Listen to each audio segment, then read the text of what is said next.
Hey guys, welcome Muskie Road Rules podcast and Patreon. Guys, this is a bonus section we're doing tonight. We've got one of the last Muskie shows of the year. There's two more left. There's the Minnesota Muskie Expo tonight, and then we have the Wausau show next week. But what I want to do is I want to talk about George's Muskie Expo. You know, I met George Wall a long time ago. And this show was kind of his brainchild, his baby. And when George passed, it became took over the reins was Paul Hartman. I got Paul on here, and we're just going to talk a little bit about what's happening this weekend. Paul, how we doing? Excellent. We got the traditional Muskie Expo snowstorm out of the way last night and shoveled 12 inches of wet snow out of the driveway this evening to try and get the boat out of the bank and down there. And so now everything will come in a sloppy mess. But by the time the show opens, everything's going to be awesome this year. And we got great forecasts. I'm excited. Yeah, it's supposed to warm up, isn't it? It is. I think by Sunday, they're talking close to 50 degrees. We got low 40s both the other days. So it's as nice as it can be. It was just a random snowstorm that came through. You got about 12 inches, you said? It was, yeah. Down on our side of town. I'm south of the city's about a half hour. Up at the fairgrounds, I think they got about 4 or 5. So not too bad. And everything. We had a little bit of green grass starting to poke through last Saturday. And now we went back to this. So welcome to the Northland. Yeah, I was up in the Angle 2 weeks ago, and we had a big warm up, and you could see grass and stuff in a couple of the plowed areas, and it was warm, and it's gotten cold again, which is good. They need it. But we need more, we actually need snow up there. I'd like to see a little bit for the snowmobilers and everything coming in. But let's start the talk here, Paul, about a man that kind of, started this show and got it going, Mr. George Wall himself. And I've always said, in muskie fishing, there's always characters. And George was definitely a character. Can you tell us a little bit about George?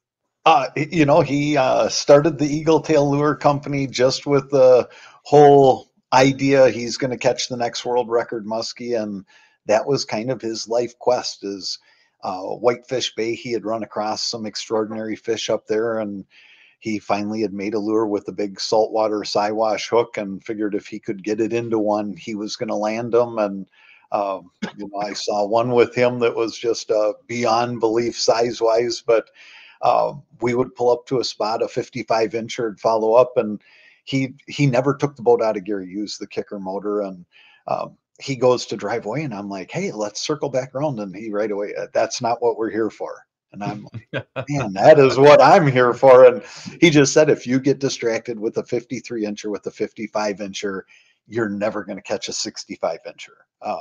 Just get to the next spot because that's the biggest fish on the spot. And he was diehard from the first day of the season to the last day of the season. He was 100% would only throw his own lures. Just was fanatical about being on the best spot all the time. And we'd go about 2.25 miles an hour. So we would cover so many miles of shore, reef, points, everything else over the course of a day.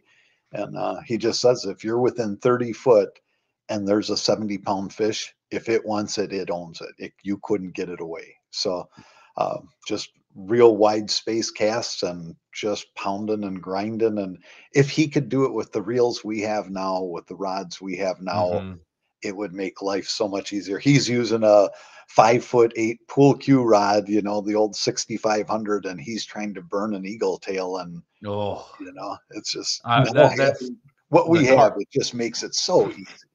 The carpal tunnel is just, my hand right now is aching just thinking about that. And yes, and knowing what we could do now.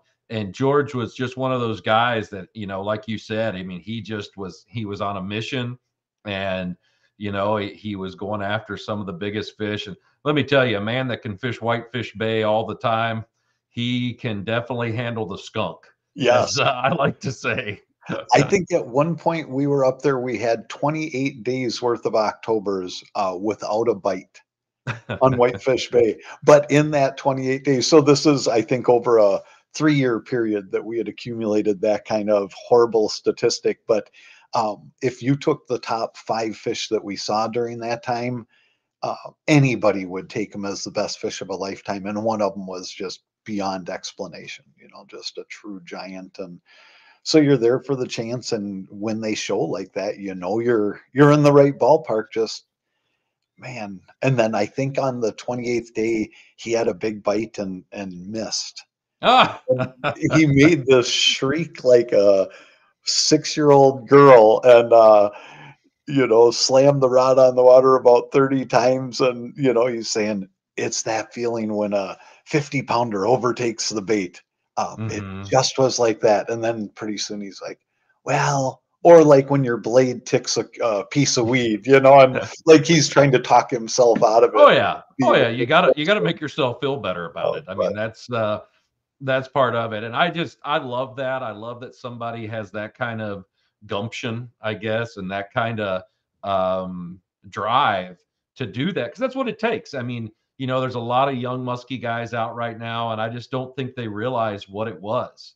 And the skunk and being able to handle that, guys like George and Steve Herbeck and Pearson and Johnson, all those guys that went up there and was doing it with a green box and eyesight and just trying to find this stuff and figuring it out, fishing with the shittiest equipment, yes, because that's all they had at the time, and playing with some of these just enormous fish. I've never fished Whitefish Bay. I'd like to do it sometime, just because it is a place to go and try. I'm over now in the angle side, and it definitely has a lot more fish, and the dirtier water, it does make them easier to catch and everything. But I tip my cap to anybody that can do the low population pelagic fish that live out in an area like that, and Georgian Bay and all those areas where those fish don't show up but for a few times a year. oh yeah. And this is doing it old school. I came up with what was it? There was a little Garmin X12, like a little handheld, or maybe it was Lowrance, a little handheld GPS. And I Sure. brought that in the boat when I finally got one of these things. And go to, I marked the reefs as we're going through. And then the next day, as we're starting to recreate our paper out again, uh, I pull that out, and George is like, we don't need that. We know right where the reef is. And I'm like, no, we kind of have to zigzag because we are in the middle of the lake. We're Hmm. zigzagging back and forth for 10 minutes to find the reef. Yeah. So eventually we could find it. And I'm trying to sell them on, I can pull up on the cabbage clump on the very tip by the big rock and know Hmm. when we make our cast, we're in 30 foot of water and we are landing right where the fish always comes from. And he just said, no, that's nonsense. You don't need it. And Bullshit. yeah, same thing with, I came Hmm. we went with my boat one time and I had the 9-inch color graph. And I Hmm. thought it was the greatest ever. And he said, that doesn't do anything mine doesn't. And he literally had the $50 Cabela, little fake fish on the screen. Exactly. Well, it told you if they were big or little Yep. fish or medium Yes. fish. He said he said the fish that we want doesn't even register on this thing. It would show bottom.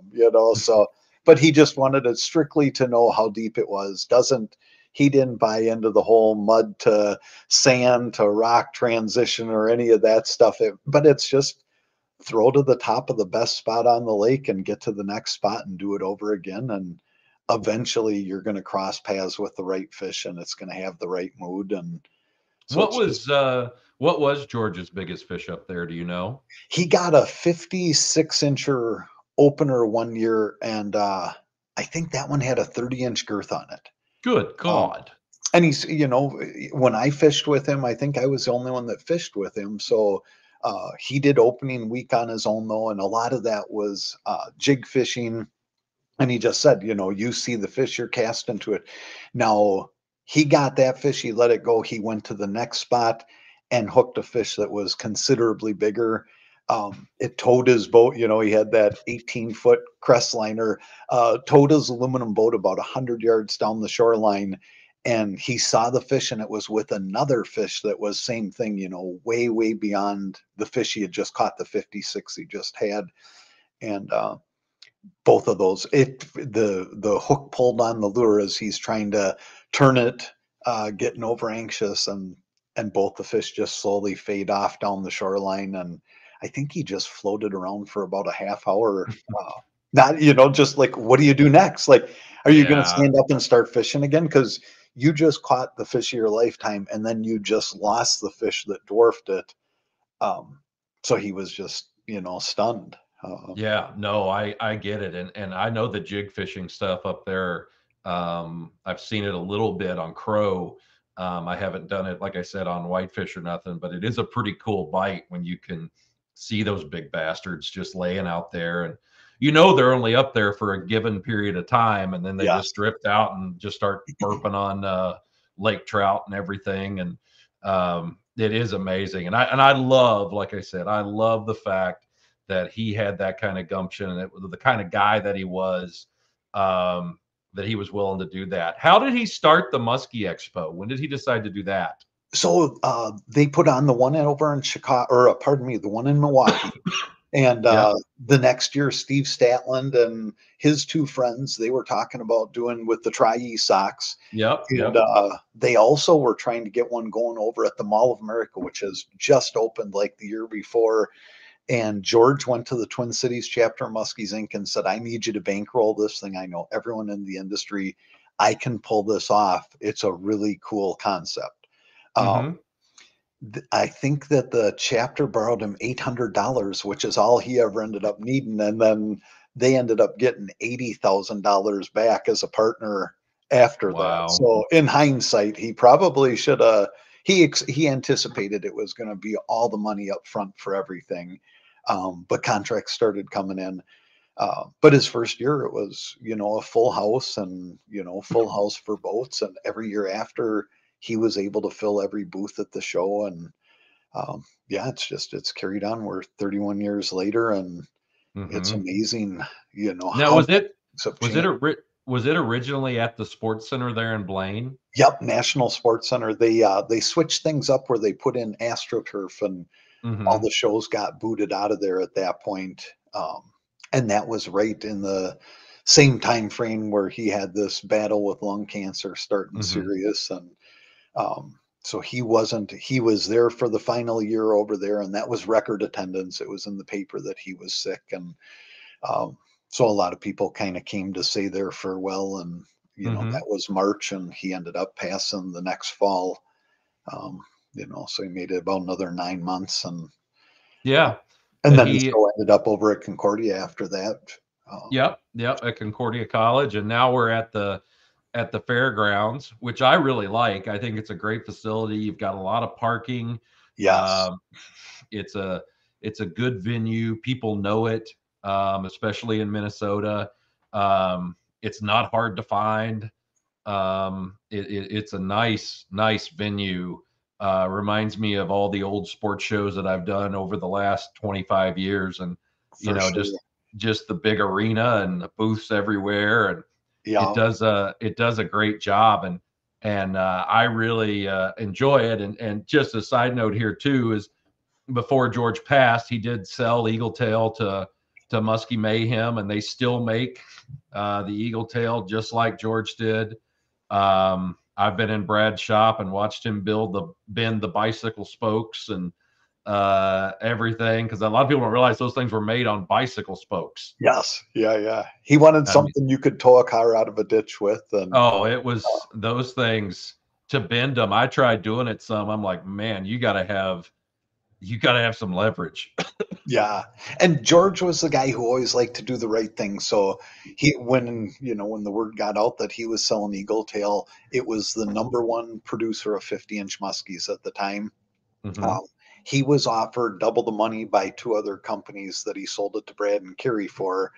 And he said the right thing to do is these people, they are right-minded. You know, I really like who they are. I really like Hmm. where they want to take things.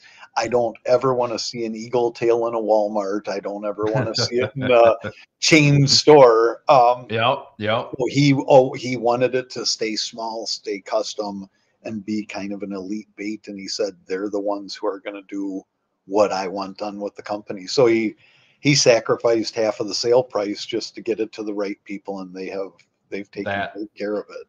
that doesn't surprise me one bit. That is not. Yeah, I totally believe that. What was his last one on the Eagle Tail? We'll talk about the show. What was his favorite color? Did he have a favorite color? He would so when we'd go up to Whitefish Bay, he'd throw red and flame the entire time. And like the fourth day, he'd say, I got to switch it up. So he'd put on a red and flame eagle spin and fish that for like half the day and then go right back to red and flame. Winnipeg River, he would put on gray and silver and literally keep that on for the entire week. Um, and he just said, so, and then I would be allowed to put 12 baits in the boat. And, you know, at 9 in the morning, he'd say, do you realize you've switched lures, 7 times so far, and I'm 33 casts ahead of you at this point? Oh, And, Jesus. and he just said, if a fish wants it, you can't have the wrong lure on. Like, they'll eat anything. Just keep the lure in the water. Um, Hmm. so, I mean, he had a theory behind it, and he ground it out right to the end. That was I fished with Dale Wiley one time about 20 years ago up on the Kawartha chain, and you get in Dale's boat, there ain't no other lures besides a Wiley lure. Yeah. It's just what color and what length are they going to bite, Well, and so here's the superstitious. So George started off a Suic fanatic. One time we are fishing up on Winnipeg River, and I throw one out, and I'm casting for about half an hour. He goes, "Let me try that thing again." And so he takes it and he puts it on his line and he throws it out there, and he does like 2 jerks, and then he sets his pull down and goes, "Reel it in." I'm like, "What?" He says, "Reel it in. I can't catch a fish on someone else's bait. I'm going to end up with a great big fish on this thing. Reel it in." I literally had to reel in his line. So we hadn't caught a fish in 2 days at that point. He does 2 pulls on a Suic and all of a sudden is convinced that he's going to break his eagle tail streak and he's cheating. So I had to reel his line in, and that's dedication to your bait. But oh yeah, yeah, no, that's yeah, none of that surprises me. I love it. I love the stories. I love hearing about the old guys and how they used to do it, and I just stuff like that just entertains the hell out of me. and he Uh, made friends everywhere. If you're on mhm. any of the bodies water, we'd be up on Rowan Lake, and there'd be a boat, and you're in the middle of 5,000 acre basin, and he would come putting up on the guy, and they'd be kind of turning around like, "What the hell's this guy doing pulling up on us?" "Hey guys, how you doing?" Just a bunch of small talk, and then he'd go over there and he'd say, "You guys get married to this," and he'd set an eagle tail in the boat for each of them and say, "You guys put this on, you fish this on your next 4 spots, and someone's going to get a fish." And Nice. inevitably, those people would see him over at the Chicago Sports Show. What was it, Rosemont Sports Show or something? Yep, And yep, yep. come up and introduce themselves and say that was so cool, and we got this. And so he had just shoe boxes of pictures from people that he did that kind of stuff with. And I mean, Hmm. people remember you forever when you're doing classy stuff No, like that. no, none of that. Like I said, he was always a class act to me. He was always, didn't matter where you were from, where you fished. If you muskie fished, he was your friend. Yes. And that was what and that's what I liked about George. But this weekend show we got coming up here um, is starting on Friday, 1 o'clock to 7:30. What's new with the show this year, and is there anything special for people to come see? Same thing. Every year we have about 20% of the booths in there that are new. Everyone's got something new and exciting. So all the old companies are bringing in their new version of the next mousetrap.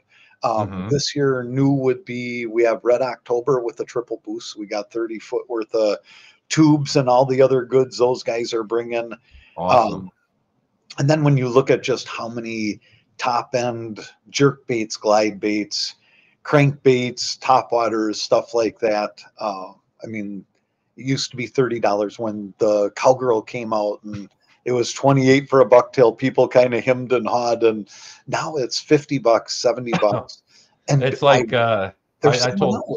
yeah, I know. I told somebody one time they were giving away at the Pennsylvania show that we just did a couple years ago. They were giving $25 gift certificates to booths at the show, and I was telling everybody during the seminars, I go, now you can buy half a muskie bait, because that's just the way it is, man. It's true.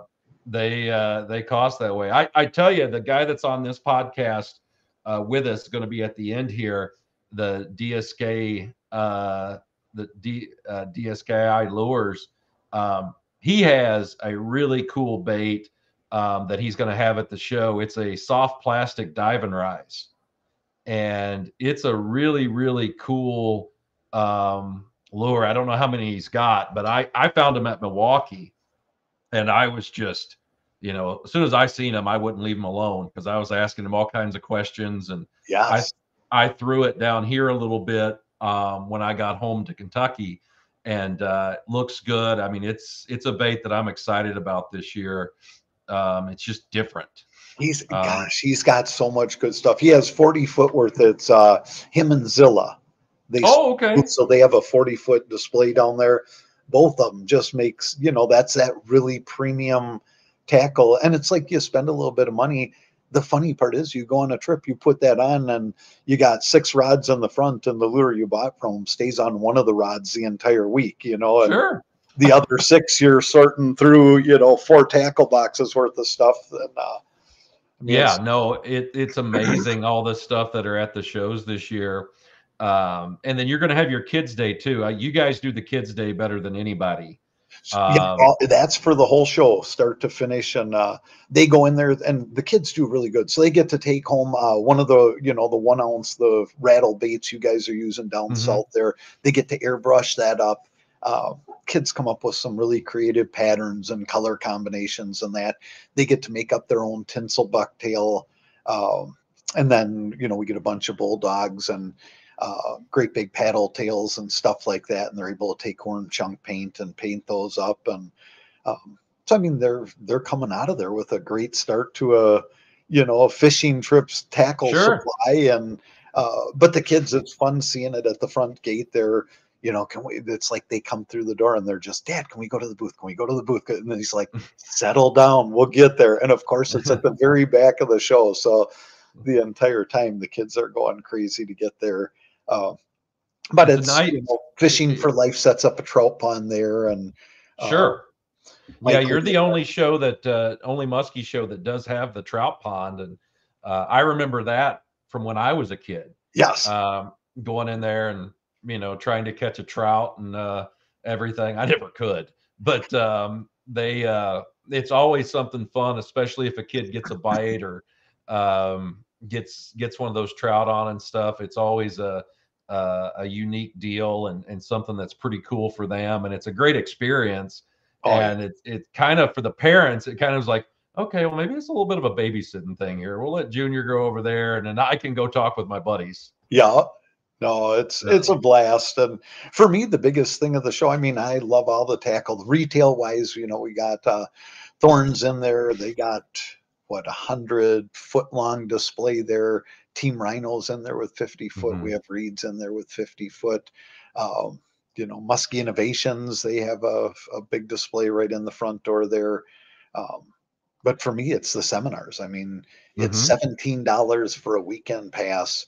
Sit down, put a note card in your hand, and jot down 2 tips from each of these seminar speakers. And when you're out there in the middle of July on Mille Lacs on the struggle bus, pull the card out, eat your sandwich, read through it, and think, God, Gregg was talking about that Zilla bait or the DC bait. I got one. Why the hell haven't I been throwing it? And exactly, it gets you to regroup and start thinking, because otherwise we get out on the water, and for me especially, I'm guilty of just becoming mindless. It's like I go to the next spot, I don't think things through.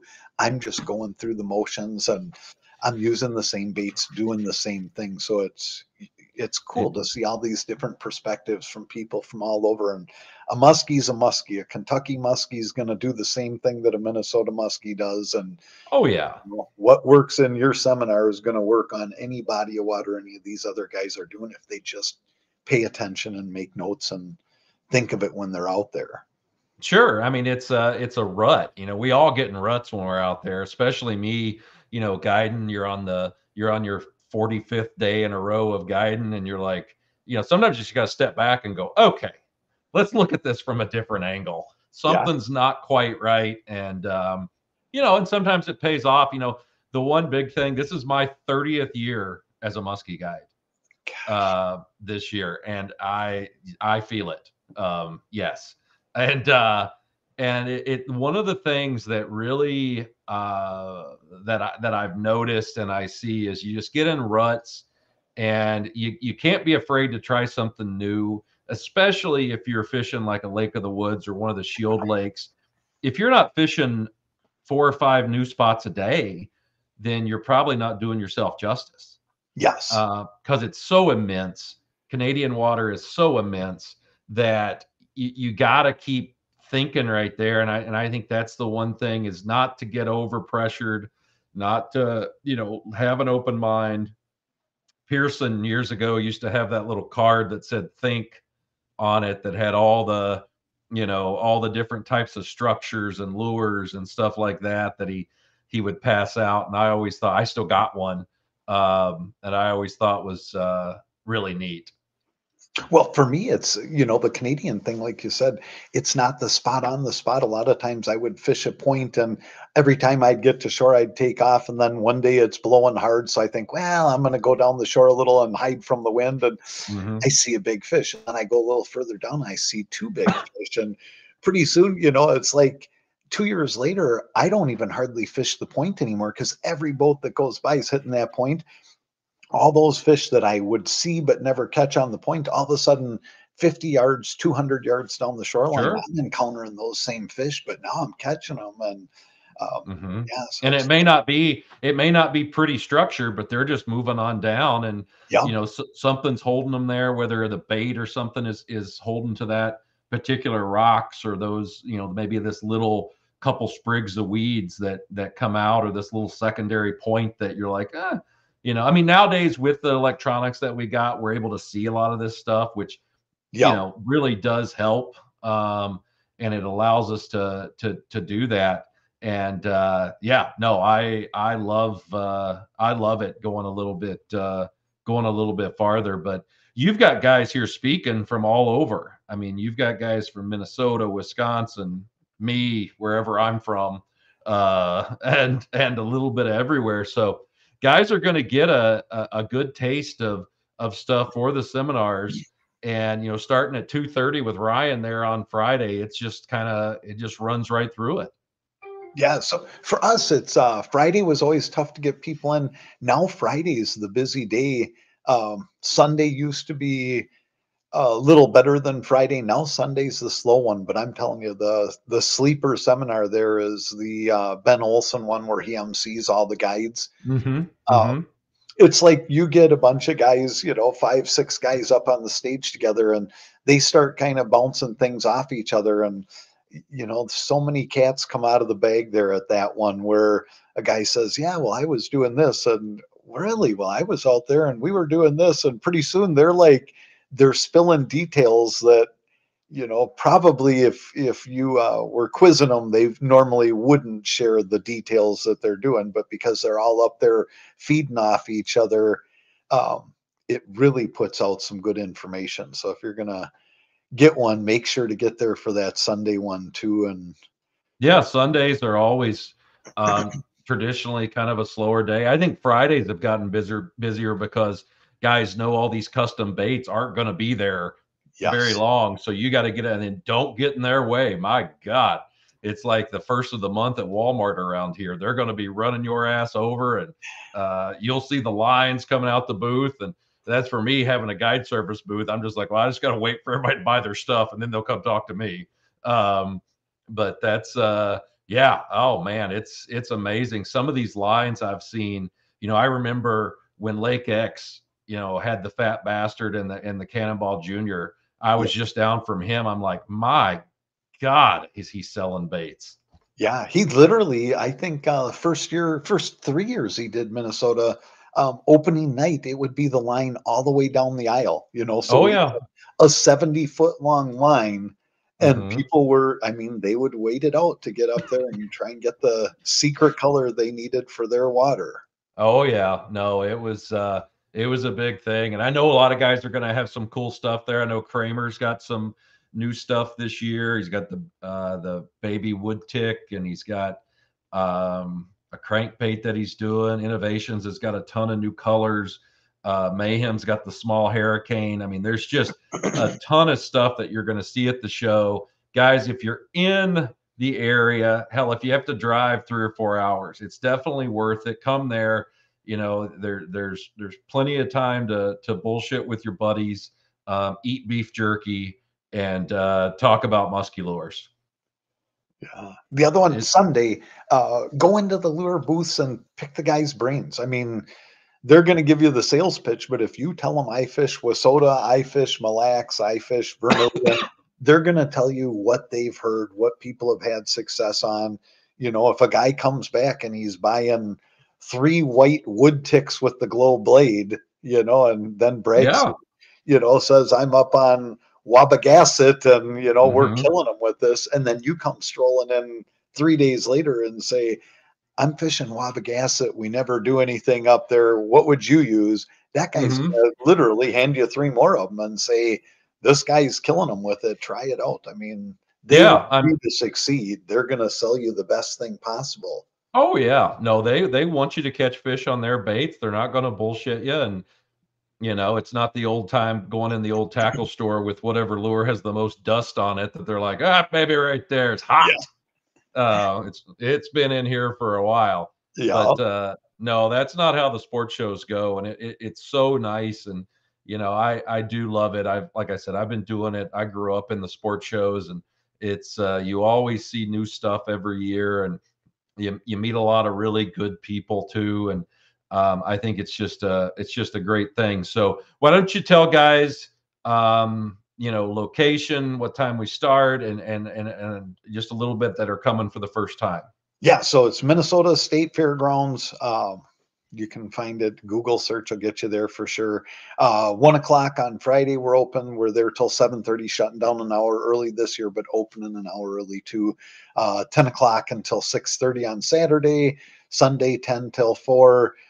MN-Muskie Expo, Muskie Expo, and that'll have everything on there, all the lineup of who's who, and we have the exhibitor section on there. If you're looking to see if a certain company is going to be there, you'll be able to search through and kind of pre-plan what your path through the show is going to be. And yeah, just get the 3-day pass, come out here, hang out in everybody's booth for a little bit, ask questions. They want to get you steered the right direction. And I mean, that's for you as a guide, that's for the tackle manufacturers, Mm-hmm. the resorts. I mean, everyone wants to see someone succeed because that's how you build business relationships and get people coming back and spending money with you year after year. Sure, sure. Well, Paul, I appreciate you coming on here and talking a little bit tonight. I love the George stories. Those are things that people I know are going to love. And I look forward to seeing you this weekend. I'm actually flying up tomorrow. I got to get up at 4 a.m. to catch a 7 o'clock flight. And I'm going to be at Thorns tomorrow doing a little video stuff with those guys. And then I don't know if I'll get to the show tomorrow or if I'll get to it on Friday, but I'll definitely see you there. John Betty's taking most of my booth with him. Nice, nice. Uh, so I'll be there. And like I said, I appreciate you coming on, and we'll see you this weekend. Thanks for having me. Pleasure to see you. And yeah, safe travels. He's going to be at the Minnesota show. And let's bring him on here. Dakota, hold on. Where are you? Hold on. I'm not good at this. So there you are. What's Hi. up, man? How you doing? Oh, I'm good. I'm sitting here when I was at not Minnesota, shit. When I was at Pittsburgh, I found there's a guy there. It's Troller. Troller Trash, I think is the name of it, but he makes these t-shirts. So I had to get one of Michael Jackson holding a Suic with the cover of the Thriller album, and it says Suic Thriller on it. And I absolutely love it. This guy had if you want it, go to trollertrash.com. That's the website, guys. If you want, if you get offended easily, do not go to that website. But he has some of the best t-shirts. I've got this one, and I've got a Patches O'Houlihan one from Dodgeball, and I absolutely love it. And I will be wearing these this weekend because I don't do laundry. So you're coming to the Minnesota show this weekend. What's going on? Well, I decided to venture out in the rubber world and kind of pouring some new stuff and goofing around. That's what I seen at Milwaukee. I went by your booth. Actually, you had already left from the night before because you probably have a life and wasn't hanging around a Muskie show too late. And I walked by your booth and I seen these baits and they look kind of neat.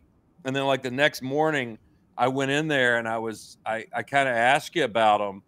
And the tadpole kind of caught my attention. But when you said that you had a soft plastic dive and rise, that one really, really intrigued me. And I think I got a little over aggressive. And you were wondering, why is this Katie Lang impersonator in my booth asking me about dive and rise jerkbaits so much? But you have, like I said, the first one that I've seen, and I actually had a chance to throw it today, and I'm going to show the people right here what this looks like. And this right here is the one that you're calling the joystick, correct? The Joyride. Joyride. Oh, yeah. God. I even misspelled it on here. God damn it. Hold on. This is the joystick. You can tell what I was thinking about. That's all right. The Joyride. We're changing it. Look at that. Good. Now I'm not a moron. So tell me the evolution of this, and the other thing is, tell me, how do I grow a goatee like you have? Because a lot of years. I was going to say, when was the last time that was cut, shaved, or burnt with something? Because that is amazing. Yeah, it gets trimmed quite a bit, and I ended up actually getting it in a little bit of plastisol not long ago, and well, had to take about 2 more inches off. So live and learn a little bit. That is the longest goatee I think I've ever seen in my life, besides like Scott Ian from Anthrax. There you go. That is the craziest. Anyway, all right, I'm going to stop because I'm jealous of the goatee, because I can't. No part of my body will grow hair that long. Maybe my armpit if I get super depressed. But what is? Let's talk about this Joyride. Quit talking about your goatee, goddammit. So the Joyride is a vision that I had when I first got into pouring rubber last year. It was, just messing around. I had a 14-inch paddle tail, and I wanted to make something that I've never heard of or seen, and just wild. Mm-hmm. So my first thought was a dive and rise rubber bait. And mm-hmm. then it's, how can I make it happen, and the shape of it, because it has to be stable enough so it's not going to spin on you and it's going to stay upright. Yeah, I think that's one of the big things. And I was surprised today when I was casting it. I don't know why I was surprised, but I just get amused easily. It sets level in the water. The only time it didn't was when the hook got fouled, and that's just, don't be an asshole and foul your hooks. It sets level in the water, and it did exactly what you said. It does not rise fast, but it does rise up. I'll show a little video of it here as well. and it does have that rise to it, and you don't have to pull it that hard. No, and that's how I designed all my dive and rises, whether if it's the wood one, which is my dozer, or the Joyride. It's to make it user friendly and not to exhaust you. Mm-hmm. It's meant to be a leisure bait. Nice. Well, that's good because I am lazy.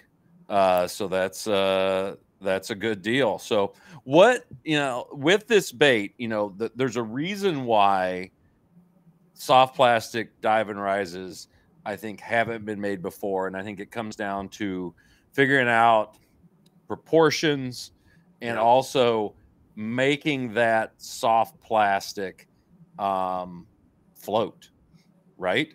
Yes. And getting, see, we talked a little bit there before we recorded, and you were saying it can get wonky and stuff on you, which is a technical term. And it really, because I would like to see this thing even lighter, if you could do it. I mean, I like the way it is now. I think this is, I mean, how deep can you get this thing? I have a feeling this thing will get down 10 feet. Yeah, I've gotten it a solid 8 to 10 feet up in Green Bay already. It was a nice crystal clear day, and you could see it. I was marking it on the graph right in that 8 to 10 foot range. And that's when I wasn't even trying to, horse it down. I was literally fishing this thing hard, and a lot of hours on it. I believe you could easily get it down, to that 14, 15 foot range without a problem. Sure. Now, I didn't try it today because I was literally casting in a parking lot, a flooded parking lot, because we're up 20 feet right now, and trying to find the clearest water I could. And I was working it around a guardrail. And so I couldn't give it like hard rips and stuff. I don't know. Have you tried giving it the real hard rips to see if it'll, if it stays upright and everything? Yes, it does stay upright. The one thing that I had seen is with the nice, steady, slower pulls, it straight lines almost to you. I mean, you get the little off to the side a little bit, but when you rip it hard, it'll kind of like jet out to the side even more and almost twist. Mm-hmm. And I find that to be what's triggering these fish. Mm-hmm. Yeah, I noticed too that when it dives, I mean, it does a sharp dive.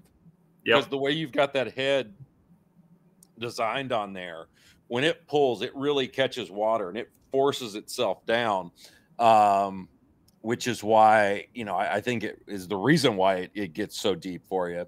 So, like I said, I didn't have a chance to really give it really hard.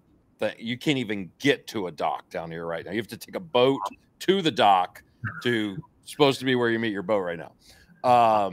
So it for me, it was just on shore playing with it. And yeah, I mean, I really liked the way it worked. I thought this thing looked super cool in the water. And the other thing is you're painting these things as well. I mean, that one there looks way better than anything I'm going to paint. But you're able to actually put some cool paint jobs on them, which I find super, super cool.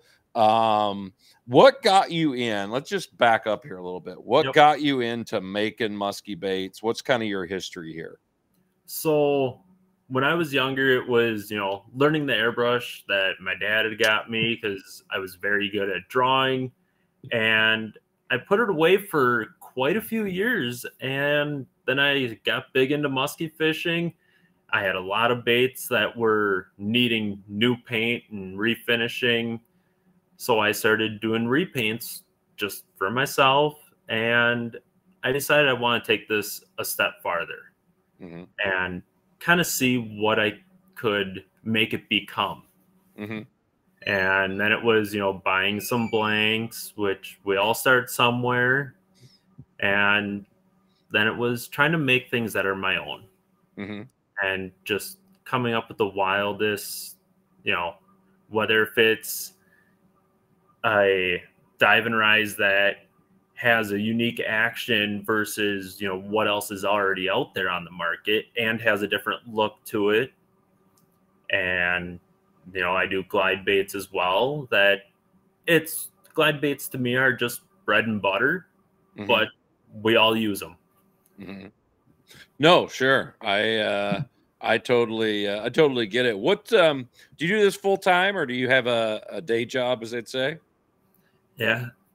So I build baits just on the side, and I work full time, 40 to 50 hours a week, Monday through Friday. And what do you do for a day job?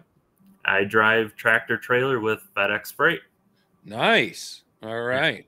That's all local, but you never get the goatee caught in the steering wheel? No. Oh, mainly in the jacket in winter. Oh God, that hurts. That's an awful feeling. So, but then what made you want to do the soft plastic stuff? Because the other thing I'll say about the baits that you have right now, they're super clean. So did you make your own molds or have a mold made? I did all of my drawings, because when I first got into soft plastics, I found myself using a lot of paddle tails. And then it's, you know, drawing out everything and sending those drawings and full-on measurements to a friend of mine that he mills everything out for me and programs it. It's good to have a friend that does that, because it's not goddamn cheap. No, it's for this stuff. So these are metal mold. You have these aluminum mold. These are aluminum molds, and nice. After show season, it's to check in with them about ordering a few more. Yeah, get the pouring and for next year. Yeah. No, I get it, because I mean the bait's very clean. You've got all the, you know, the ribs and the eyes and everything in there, and they're super good looking baits. That's something that's really cool with it, and you're able to paint it. This, you know, being able to paint this soft plastic's really cool. But for me, like I said, just having this soft plastic dive and rise, and that's the big thing I want to express here to people. And I showed these things to people this weekend in Pittsburgh. And stuff, and a lot of guys were impressed with it. So I think it could be something really cool, especially, you know, and it doesn't have to be clear water, but I think in a really clear water, this might be really cool. You know, it has that little bit of extra something there that you don't get out of the wood. You've got that little bit of tail movement there, and I've told you I've got some ideas I want to try with it, as far as like some add-ons that I think will look really cool with it. And have you tried to add weight to it at all, or it doesn't even need it? I've added just little bell sinkers, whether if it's an 1/8 ounce or a 1/4 ounce, and it's been holding them pretty much neutral to where you could keep it in the same water column pretty much the entire retrieve. Yeah. You can even add, you know, say a 1 ounce bell sinker, or even the Chaos Deep Threat weights. Those will fit on it, and you can fish it the same as you would like a bulldog or anything like that. So it gives you more options. Yeah. No. It does. It does, definitely. And let's talk about your other one here, the tadpole. It is called the tadpole, right? I didn't fuck this up, did I? That one you got right. Okay, good. God damn it, I'm a fuck up. So this guy, I actually have one right here. With me. I got that's my old buddy Chad Kane. He used to call this one the Kotex pattern, and I'll let you guess why. But he the old white with the red head, and this dude here. Where did the name tadpole come from? It was just by the shape of it, and kind of, you know, what does it resemble most? A flounder. A flounder, that too. Yeah, I know that was one of the first things you said in Milwaukee. It's good. It's good. Why is this lesbian doing this to me? Yes. It is. So it's a very flat bait for people that can't see this. It's a very flat bait, wide, flat. You do have a screw-in weight here Yep. on the belly. Okay, It's yeah. just held in by spring there. Yeah. Are you making those? Are those ones that you're making? Everything is in-house. Oh, nice. That I love those weights. I've seen them in other things, and I think those things probably got started with the European swim bait guys making those, because they do a lot of external rigging with those swim baits, and that's the first place I've ever seen those weights. I don't know if someone else did. That they can call me an asshole, but those weights are really cool, and that you can use them in anything. That's the other thing that's so nice about them, is if it's soft plastic, you can use it. And these baits here, I love that kind of floaty, kind of float along, real subtle action in the water. What was the idea for you making these? Well, first I was waiting on, what I needed to make the Joyride, and I was goofing around and just flipped the mold a different way, because it's a 2-piece mold, and I ended up with the design of the tadpole. Besides, I ended up taking the dorsal fins off, and they run much better, but it was just to see how the fish reacted to it when I was testing it, and immediately they're very curious on it. And it's just, I think it's enough with the bouncing of the head and that flick of the tail. Mm-hmm. No, it almost looks like a guy this weekend I showed this video to said it reminded him of a fluke, like a bass fluke. Yeah. And that subtle darting, but it also has like that nice glide with the belly. I think there's some things I want to try with this bait too that I think will look really cool. I think this thing could have some good vertical jigging qualities to it, especially with that wide base. It's not just gonna fall straight. It's gonna shoot out to the sides, and you're gonna get that glide when you're vertical jigging with it. I think I'll have to play with where the pull eye is, because I think if I could get that pull eye, and I have an idea for it already, a little further on the back, I think that would make it a really cool vertical jigging. It'd be I got an idea. But no, and it's so subtle. That's the other thing is, again, this is something too, and I had mentioned to you in the booth, and again, you're going, please stop talking to me, is the sideways paint jobs I thought would be really cool on this, because it looks like a fish kind of dying in the water. Yeah. And, I took a lot of time thinking about that, and you shouldn't have, trust me. You shouldn't. I know. Well, with doing this and this kind of business, your mind just wanders like no tomorrow, and all the endless possibilities that you can come up with. Sure. And little alterations. And, but I think for doing the sideways paint job, I do plan on getting more molds of the tadpole, but I think I'm going to have him eliminate one eye, which then would give you, it'd be easier to do that sideways paint job, as you're sitting there trying to, cut the eye off just right. You don't have to do that. Just put another eye down. It's a nipple. Who cares? I have OCD. I gotta say it. So I just say, well, it's a nipple. Whatever. Get over it. Paint it like one too, then. Yeah. So it's that's the thing. I get that. I just thought that the sideways paint job on that, because it does have that dying fish kind of struggling, floating through the water type deal. Kind of like what we did with the dying dog would look really cool on this style of bait. Yeah. And when I was testing this bait, I was messing around a little bit with the weight. Mm-hmm. And if you actually put the weight right in between the hook hangers, Okay.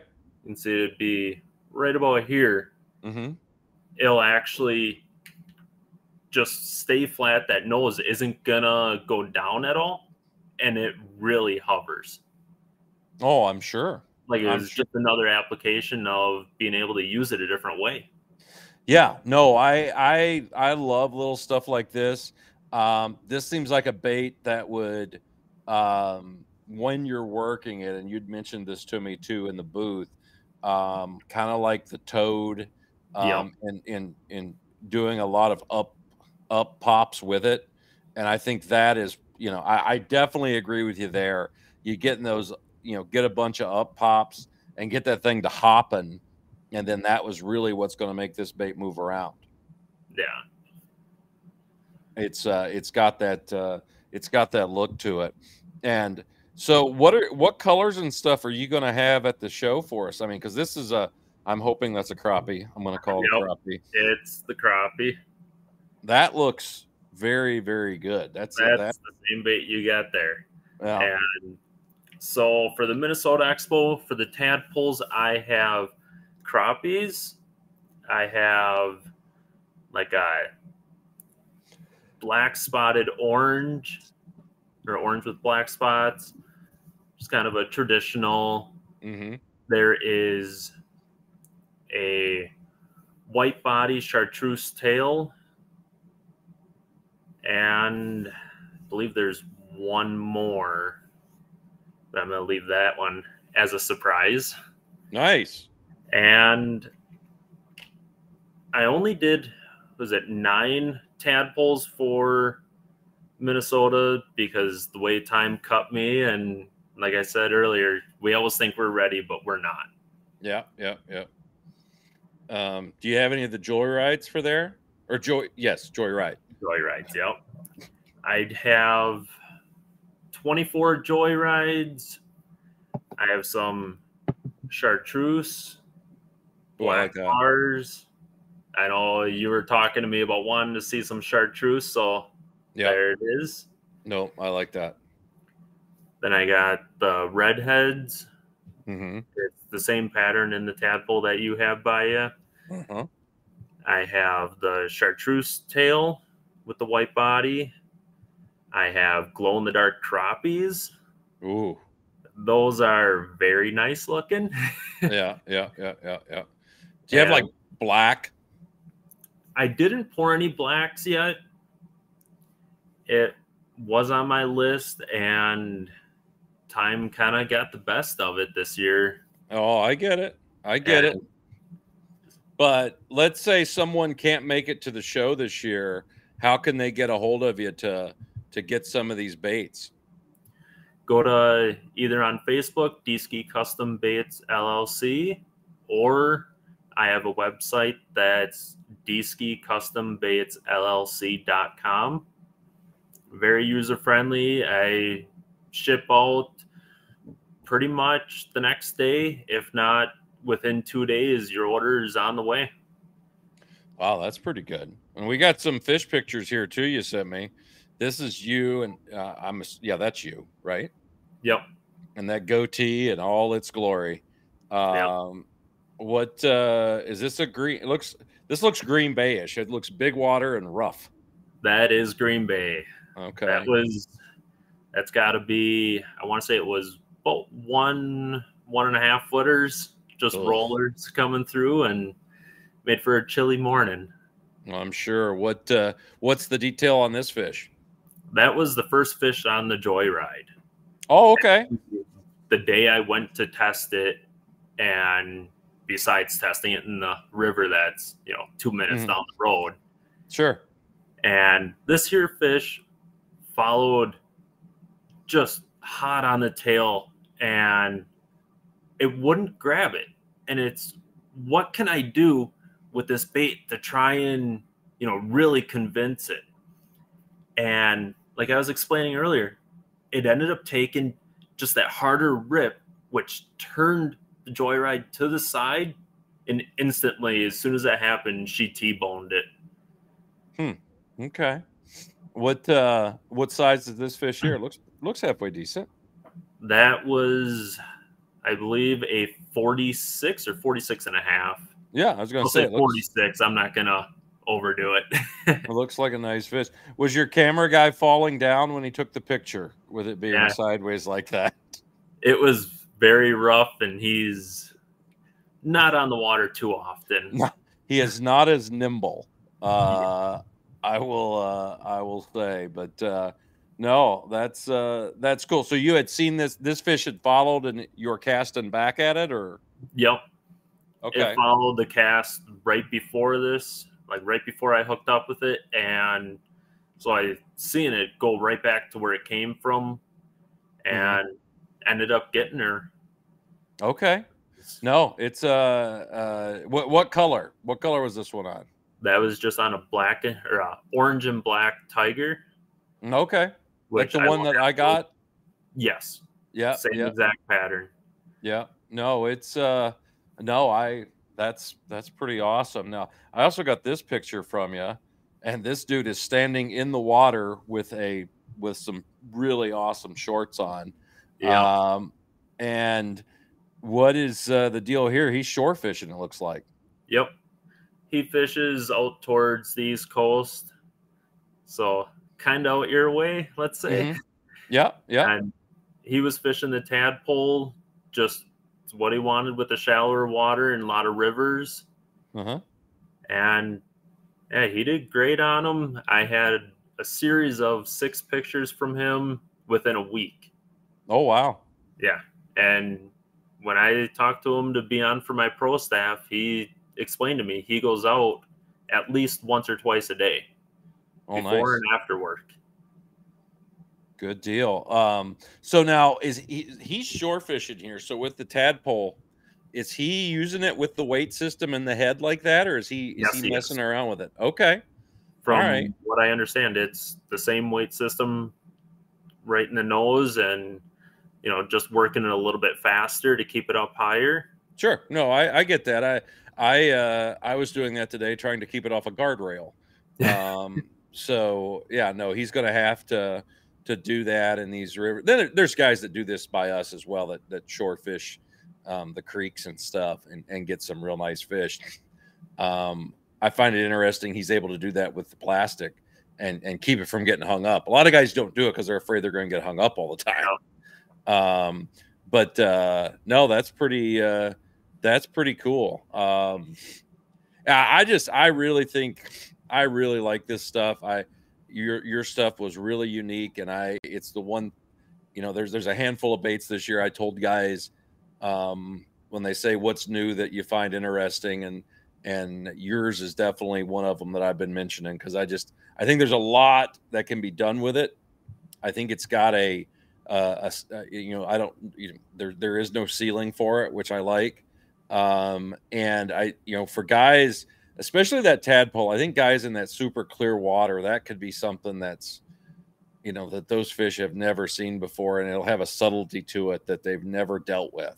Yeah. I talked to some guys this weekend that were St. Lawrence guys that fish that mega clear stuff.